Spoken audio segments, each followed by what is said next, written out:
Tout de suite, ils ont décidé d'être au plus proche de chez vous. La région et la folle journée de Nantes vous offrent une scène itinérante qui sillonne 13 communes pour vous offrir le meilleur de la musique. Et nous avons décidé de poser nos valises dans l'une d'entre elles, ici, à Sablé-sur-Sarthe, pour un récital d'exception. Vous allez voir, c'est parti. Je suis donc avec Alain Pontonnier. Bonjour Alain, ça va bien? Bonsoir. Bonsoir, oui ça va bien, très bien. Donc conseiller à la ville de Sablé. La ville de Sablé, voilà, avec une délégation auprès du tissu associatif et membre aussi du conseil d'administration de l'Entracte. Donc ce qui fait que je siège Vous vous retrouvez dans cette histoire. je m'y retrouve et voilà, puis je viens assez fréquemment. Alors je suis depuis très longtemps au CA d'Entracte. Moi la culture a toujours été... oui, voilà, entre autres, parce que moi je suis assez multitâche. Donc c'est pour ça que j'ai une délégation auprès des associations. C'est bien d'être couteau suisse. Alors là, on se retrouve dans le cadre de la folle journée de Nantes, mais en région, donc en Pays de la Loire. Alors est-ce que vous pouvez nous expliquer de quelle manière vous avez travaillé de concert pour cette programmation cette année? Alors nous, si vous voulez que je parle de notre association, qui est la Cantonade, un cœur d'homme, nous ça fait plusieurs années qu'on le fait. Et on se met ça un petit peu comme un challenge. C'est-à-dire qu'à partir de septembre, on commence à vraiment travailler sur le thème, parce que la folle journée est toujours avec un thème. Et on trouve un intérêt à le faire, quoi, parce que ça nous oblige à apprendre des chants, à travailler sur un thème. Et puis, c'est se produire, quoi, se produire dans des salles où on n'aurait peut-être pas l'occasion en tant que formation amateur. Alors que là, les portes elles nous sont grandes ouvertes dans des salles quand même qui sont... Je pense que c'est ce qu'on vit nous à Sablé, ça se vit sur toute la région pour tous les amateurs et c'est quand même quelque chose de formidable. Quoi. Il y a près de 1500 musiciens amateurs ou chanteurs qui se produisent. Justement, est-ce que vous pouvez rappeler le principe à nos téléspectateurs et téléspectatrices qui ne connaîtraient pas ce que c'est que la folle journée? Alors, la folle journée, c'est quelque chose qui a été initié au départ par la ville de Nantes et puis qui a été repris par la région à un moment en se disant tiens, ça serait bien que, donc c'est toujours 8 jours avant la folle journée à Nantes, vous avez cette folle journée en région, enfin ce week-end, on dit la folle journée, mais là on est sur un week-end et vous avez des villes qui se sont associées à cette démarche auprès de la région et donc vous avez des artistes qui tournent sur tout le week-end avec il y a deux principes qui sont vraiment importants. C'est un, c'est ouvert aux amateurs. Deux, c'est des concerts de 45 minutes. Et c'est des prix d'entrée qui sont quand même très très abordables. Donc moi je trouve que le principe est vraiment très bien, que ça permet de voir des artistes, ça permet d'entendre des choses que beaucoup de gens, voilà, quand on arrive à certains prix, si vous êtes un peu en famille, tout de suite ça monte et vous vous dites oh là là, moi je vais pas que là, vous avez des concerts pour 6, 8 euros. C'est de la musique à la fois classique, contemporaine. Bien sûr, on voit de tout. Hein. Hier soir, on avait plutôt un ensemble qui venait un petit peu des Balkans, enfin, qui jouait de la musique qui venait des Balkans. Là, cet après-midi, c'était un peu plus des musiques de films, des choses comme ça. On a vraiment un peu de tout, quoi. Et il y a ce mélange classique, effectivement, et contemporain. Et voilà, c'est vraiment une vie sur ce festival. Les gens se revoient sans arrêt à l'entrée. Ah bah tiens, et je pense que, enfin, pour moi, tout le monde s'y retrouve, même l'Entracte, si vous voulez, parce que pour eux, c'est quelque chose, c'est un week-end vivant, quoi. C'est vraiment... et puis, voilà, c'est sûr que c'est un travail de plateau, de machiniste. Je pense que souvent, eux... mais ils adorent aussi, quoi. Ils aiment bien. Je pense que pour eux, c'est un travail intéressant. Vous venez de parler d'artistes. Justement, on va aller à la rencontre de nos deux artistes qui se produisent actuellement sur scène. Et voilà, ils vont nous expliquer un petit peu le pourquoi de leur participation à cette folle journée. Merci beaucoup, Alain. Merci.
Eh bien, nous sommes avec deux musiciens émérites, merveilleux, chefs d'orchestre tous deux. Ils enseignent, ils sont merveilleux. Bonjour, cher Philippe Ernold, ça va bien? Oui, ça va, merci.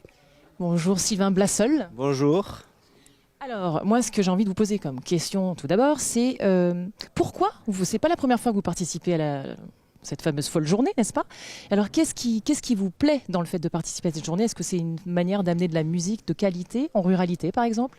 Bon, vous avez déjà répondu. C'est bien, vous faites les questions et les réponses, c'est génial. Non, mais c'est exactement ça. Non, mais c'est une vieille histoire, l'amitié entre René Martin et moi-même. Et ça fait plus de 20 ans que je viens aux Folles Journées à Nantes.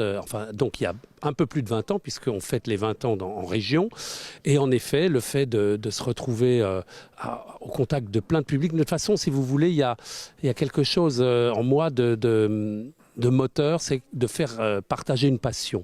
Parce que quand on a vraiment une passion, ce qui est notre cas, enfin le mien, mais le tien aussi, Sylvain, mais on ne peut pas la garder pour soi, c'est pas possible. Il faut absolument la communiquer. Et j'espère qu'on y est arrivé ce soir, on peut. Alors justement, vous parlez de partage, effectivement, quand on vous voit tous les deux, on a l'impression que vous êtes en symbiose totale. Vous avez l'habitude de travailler ensemble? On a souvent joué ensemble, oui. Pour là, on a pas mal répété, et même on s'est juste rien que parlé pour le répertoire de ce qu'on allait jouer.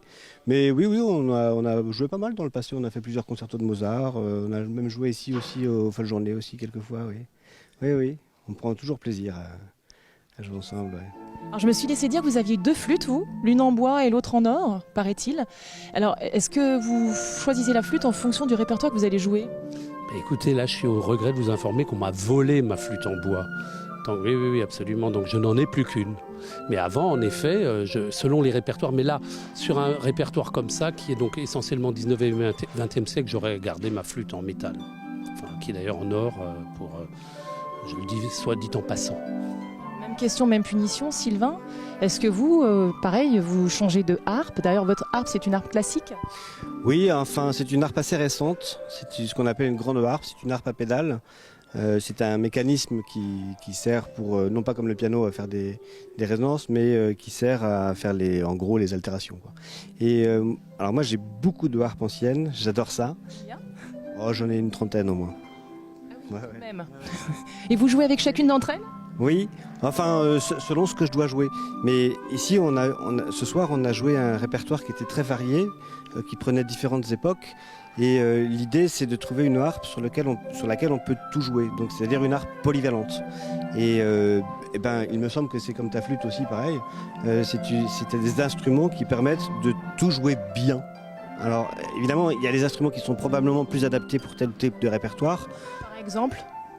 Par exemple, moi j'aime bien jouer le concerto de Mozart sur une harpe de l'époque, quoi. Enfin, ou même au début 19e, toutes ces harpes anciennes, j'aime bien.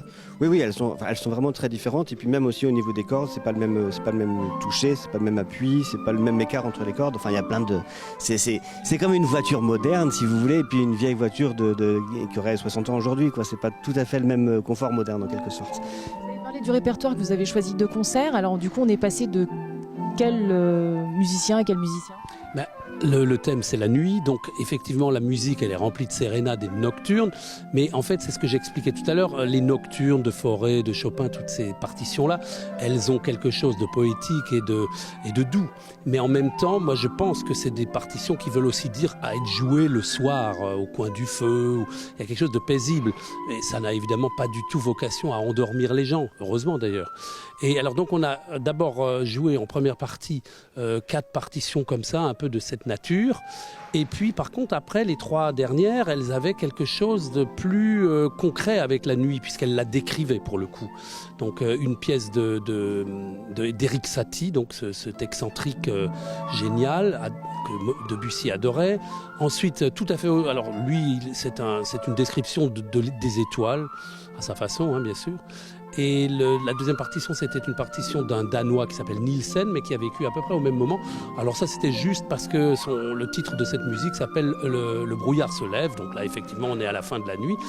Et alors, une partition que je tenais absolument à ce qu'on joue, c'est une partition de musique indienne de Ravi Shankar. Alors ça, c'est très inhabituel quand on est musicien classique de jouer du Ravi Shankar, puisque c'est la musique indienne traditionnelle.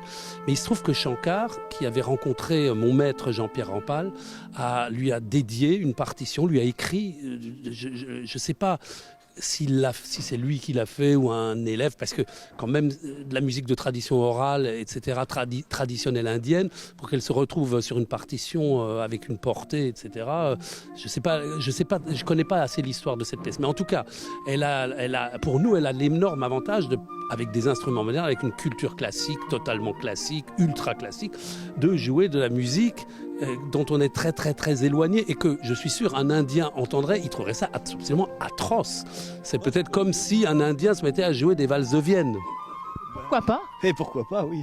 Mais c'est sûr que déjà, c'est pas les mêmes instruments. Donc ça, ce sont des instruments, la flûte et la harpe, c'est pas ce qu'on trouve en Inde. Une formation particulière. Ah oui, enfin il y a une histoire aussi de cette formation. Il y a quand même la flûte. Il y a la flûte, il y a la flûte, il y a les cordes, il y a les principes élémentaires. Hein. Mais c'est sûr que c'est pas la même chose. Il manque les percussions, il manque le bourdon, enfin il manque beaucoup de choses. Donc c'est presque une transcription pour des instruments occidentaux, si je puis dire. Mais ça, c'est des choses qu'on voit très souvent en réalité. La transcription de pièces populaires. Enfin pas populaire parce que le raga c'est absolument pas populaire, mais de pièces qui sont pas du répertoire traditionnel, qui sont pas dans notre répertoire occidental, on en voit très souvent dans la musique classique. Bartók par exemple. Béla Bartók, faut aimer quand même, hein. C'est particulier Béla Bartók. Hein. C'est un génie Bartók. Bartók c'est un vrai génie. Toutes les danses populaires hongroises, les danses roumaines, tout ça, tout comment dirais-je, l'incidence de la musique populaire, traditionnelle et folklorique, chez Bartók, c'est très important. Chez Liszt aussi, par exemple. Chez Ligeti, enfin, ça a toujours été très, très important. Ça. Même chez Mozart, on trouve aussi Chez tous les musiciens baroques, oui. Parce que les suites dans la musique baroque, c'était des suites de danse. Mais c'était des danses, il y a des bourrées, il y a des gigues, il y a des menuets, mais c'était évidemment pas des musiques qui étaient destinées à être dansées, mais c'était une espèce de transposition, de sublimation d'une musique populaire, la bourrée auvergnate, dans les partitions, et on jouait, alors peut-être c'était aussi une façon de s'encanailler, comme ça, on jouait des bourrées. S'il vous plaît, hein, s'encanailler. Oui, dans les salons du XVIIIe siècle, on jouait des bourrées, peut-être qu'on faisait ha-ha, ils devaient être très snobs déjà à ce moment-là. C'est marrant, la ferveur que vous avez à parler de tout ça alors que vous sortez de scène, c'est incroyable. Alors juste une dernière petite question pour finir. Là, vous avez joué en toute petite formation, vous étiez que deux, c'était très intimiste. Vous qui êtes chef d'orchestre l'un et l'autre, vous vous souvenez de votre choc, mais le premier choc musical que vous ayez reçu, en 2 mots, hein? Ah oui, alors en 2 mots, c'est difficile parce que moi, Mais il faut faire ça en 2 mots. moi, c'est quand j'ai joué à 15 ans la 4e flûte dans la Passion selon saint Matthieu de Bach. Et une chose qui ne m'est depuis plus arrivée, c'est que je me suis mis à pleurer en jouant tellement je trouvais ça beau.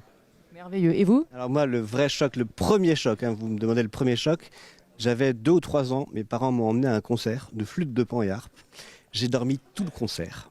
Et ensuite, c'était la nuit, hein, j'ai dormi tout le concert et ensuite je n'ai eu de cesse de harceler mes parents pour pouvoir jouer de la harpe. C'est vraiment le premier choc, j'en ai aucun souvenir, mais c'est comme ça que ça s'est passé.